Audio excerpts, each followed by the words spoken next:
दोस्तों मैं आपसे एक सवाल पूछना चाहता हूँ कि अगर एक सेल के अंदर मैं कुछ लिखना चाहता हूँ तो कितने कैरेक्टर के अंदर वो चीज़ आ सकती है, यानी कि उसकी लिमिट क्या होगी। अगर एक चीज़ मैं और जानना चाहता हूँ, जैसे कि सेकंड क्वेश्चन है मेरा कि अगर मैं शीट को एडिट करके उसके अंदर कुछ लिखना चाहता हूँ कितने कैरेक्टर उसके अंदर आ सकते हैं। ऐसे ही कुछ रैंडम सवाल आज की वीडियो में जानने वाले हैं। अगर आपको इन सवालों के जवाब पहले से ही पता है, जो ये सवाल चल रहे हैं अगर पहले से ही पता है, तो वीडियो को आप स्किप कर सकते हो। अदरवाइज आप इस वीडियो को पूरा देखिए और साथ ही में अगर चैनल पर नए हो तो चैनल को सब्सक्राइब कर दीजिए। साथ ही में जो बेल आइकन है आप उसे दबा सकते हो ताकि हर वीडियो का नोटिफिकेशन आपको बिल्कुल टाइम पर मिलता रहे और आप एक भी वीडियो को मिस ना कर पाए। तो चलिए आगे बढ़ते हैं इस वीडियो के अंदर और आपको ले चलते हैं अपनी एक्सेल स्क्रीन पर।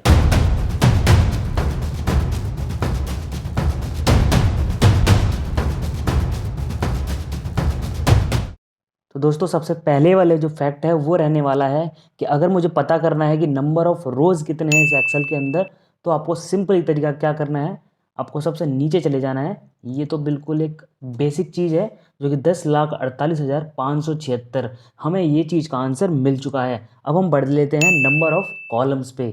अब दोस्तों नंबर ऑफ़ कॉलम्स पे अगर हम जाएंगे यहाँ पे लास्ट में, तो यहाँ पे हमको नंबर लिख के नहीं आएंगे, बट हाँ हमें XFD लास्ट वाला कॉलम दिखाई पड़ेगा।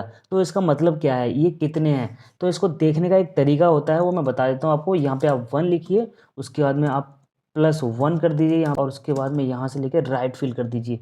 तो आपके सामने आपका आंसर निकल के आ चुका है, यानी कि 16,348 हमने रो जान ली है और हमने कॉलम्स जान लिए हैं कि कितने होते हैं। दोस्तों अभी हमने जान लिया है नंबर ऑफ रोज और नंबर ऑफ कॉलम्स। अब हम जानने वाले हैं कि अगर मुझे एक सेल के अंदर कोई कैरेक्टर लिखना है तो मैं मैक्सिमम कितने कैरेक्टर लिख सकता हूँ। अब मान लीजिए मैंने इतने सारे कैरेक्टर इसके अंदर लिख दिए हैं, ठीक है।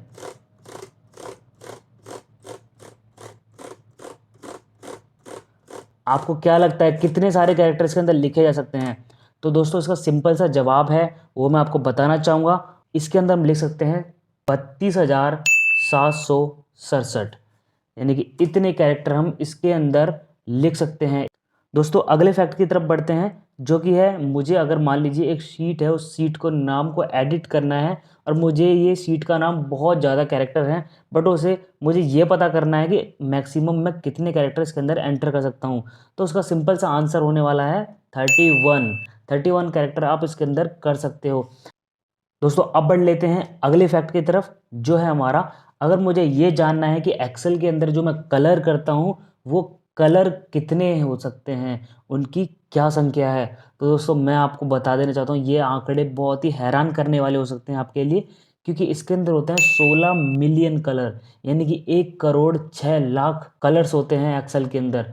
अब दोस्तों हम बढ़ लेते हैं नेक्स्ट फैक्ट पर, जो है अगर मान लीजिए मैं यहाँ पे कोई कैरेक्टर लिखता हूँ, सपोज मैंने ए लिख दिया है और मैं जानना चाहता हूँ कि ए, यानी कि जो ए कैरेक्टर है मेरा, उसके अंदर जो फॉन्ट साइज़ है वो कितना कवर हो सकता है, मिनिमम कितना हो सकता है और मैक्सिमम कितना हो सकता है। तो सबसे पहले हम मिनिमम की बात करते हैं, तो मिनिमम हो सकता है 1। अगर हम इस ड्रॉप डाउन लिस्ट को यहाँ से ओपन करेंगे तो आपको सिर्फ 8 दिखेगा, यानी कि आप यहाँ पे जो मिनिमम है वो 8 कर सकते हो। बट जब आप यहाँ पे टाइप करोगे ना, तो यहाँ पे आप 1 टाइप कर सकते हो, जो कि एक बिंदु की तरह। यहाँ पे देखो आपका जो 1A था ना, वो एक बिंदु में कन्वर्ट हो चुका है। वो बिंदु को देखो आप धीरे धीरे करके वो बड़ा हो जाएगा, ठीक है। ये तो हो गया हमारा मिनिमम 1। और मुझे मैक्सिमम करना है, तो मैक्सिमम मैं कितना कर सकता हूँ। दोस्तों मैक्सिमम नंबर होता है 409, यानी कि 409। 409 में मैं यहाँ पे 409 सीधा ही टाइप कर देता हूँ। और ये देखिए, ये 409 करने के बाद में अब इसका साइज इतना बड़ा हो चुका है ना, ये टिकेगा नहीं यहाँ पे। ये देखिए बार बार ना ये ऊपर नीचे भग रहा है। ये देखिए, ये है 409 फॉन्ट साइज। अगर मैं यहाँ पे 410 भी टाइप करने की कोशिश करूँगा ना, तो वो नहीं लेगा। ये देखिए मैंने टाइप किया और एंटर मारा, तो यहाँ पे साफ साफ लिख के आ रहा है font size must be between 1 and 409 points. ठीक है, इसका हमें पता चल चुका है। और अगला फैक्ट्स है, उसे हम जानना चाहते हैं कि अगर इसे हम पहले क्या करते हैं, कंट्रोल जेड कर लेते हैं। ठीक है, कंट्रोल जेड कर लिया, यहाँ पे अगली शीट को इंसर्ट कर लेते हैं। हाँ, अगला फैक्ट है हमारा, अब मैं जानना चाहता हूँ कि मेरी जो ये रो होती है ना, ये रो होती है और ये कॉलम होता है, तो इनकी हाइट और विड्थ कितनी हो सकती है, मैक्सिमम कितनी हो सकती है। तो मैक्सिमम अगर हम बात करें तो रो की जो हाइट है वो 409, यानी कि सेम हमारा जो फॉन्ट साइज़ होता है उतनी ही हो सकती है 409। अगर आप यूँ बोलोगे भाई मैं तो इसको जितना मर्ज़ी चाहूँ उतना खींच सकता हूँ। चलिए ऐसे खींचने से अच्छा है हम क्या करते हैं, सीधा फॉर्मेट पे जाते हैं। यहाँ फॉर्मेट पे गए हम। फॉर्मेट पे जाने के बाद में ये आ रही है हमारी कॉलम विड्थ और रो हाइट। तो रो हाइट के अंदर हम सीधा डाल देते हैं ना 410। अगर मैं 410 डालता हूँ तो ये सेम वही कह रहा है कि row height must be between 0 and 409, यानी कि 409 इसका मैक्सिमम नंबर रहने वाला है। इसके बीच में ही आपको ये रो हाइट देनी पड़ेगी। अब है हमारी कॉलम विड्थ। तो कॉलम विड्थ कितनी हो सकती है? तो दोस्तों कॉलम विड्थ जो होती है मैक्सिमम होती है 255। एक बार चेक कर लेते हैं आपके सामने।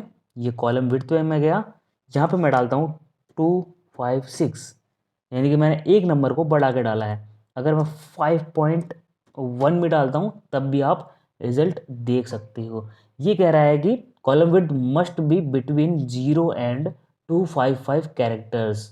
ठीक है, तो यानी कि हमने इसकी हाइट और विड्थ दोनों का पता कर लिया कि मैक्सिमम कितनी हो सकती है। दोस्तों अब हम बढ़ लेते हैं हमारे नेक्स्ट फैक्ट पर, जो कि इस तरीके से रहने वाला है।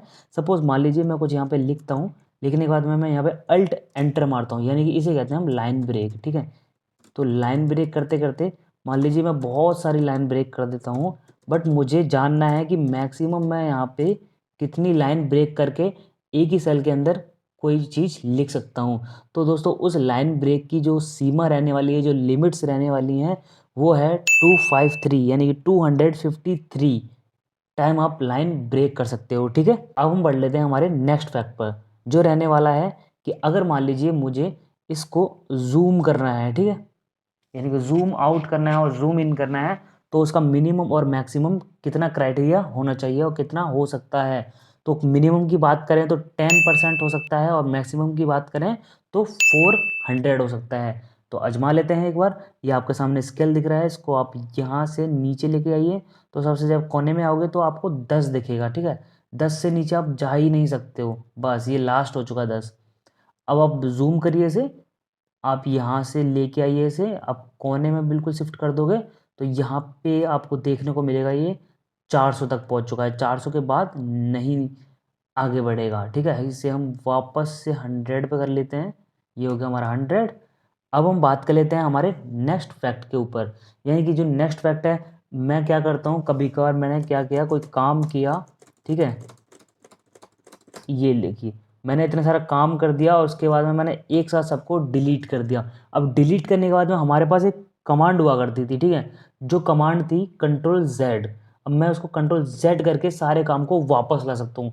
तो इसी तरीके से मेरे पास में कितनी लिमिट्स है कि मैं कंट्रोल जेड को यूज़ कर सकता हूँ, उसके बाद में कंट्रोल जेड काम करना बंद हो जाएगा। तो दोस्तों इसकी जो लिमिट होती है, जो मैक्सिमम लिमिट होती है, वो होती है 100, यानी कि जो अंडू और रीडू इन दोनों की जो लिमिट्स रहती है वो बिल्कुल सेम रहती है, यानी कि 100 टाइम आप इनको यूज़ कर सकते हो। तो दोस्तों ये थी हमारी एक वीडियो जिसके अंदर आपको पता चला कि हमारे जो एक्सेल के फैक्ट्स होते हैं वो हमारे लिए कितने नॉलेजेबल हैं और वो हमें ज़रूर पता होना चाहिए, क्योंकि ज़्यादातर इंटरव्यूअर भी कुछ कुछ ऐसे क्वेश्चन पूछ लेते हैं क्योंकि वो जानना चाहते हैं कि आपको थियोरेटिकल नॉलेज है या नहीं है। तो दोस्तों ये थी हमारी वीडियो। मैं आशा करता हूँ आपको वीडियो अच्छी लगी होगी। अगर वीडियो अच्छी लगी तो आपका एक ही काम है कि वीडियो को लाइक कर दीजिए और चैनल को सब्सक्राइब कर दीजिए। तो मिलते हैं आपको एक और वीडियो, शानदार वीडियो के अंदर। तब तक के लिए जय हिंद, जय भारत।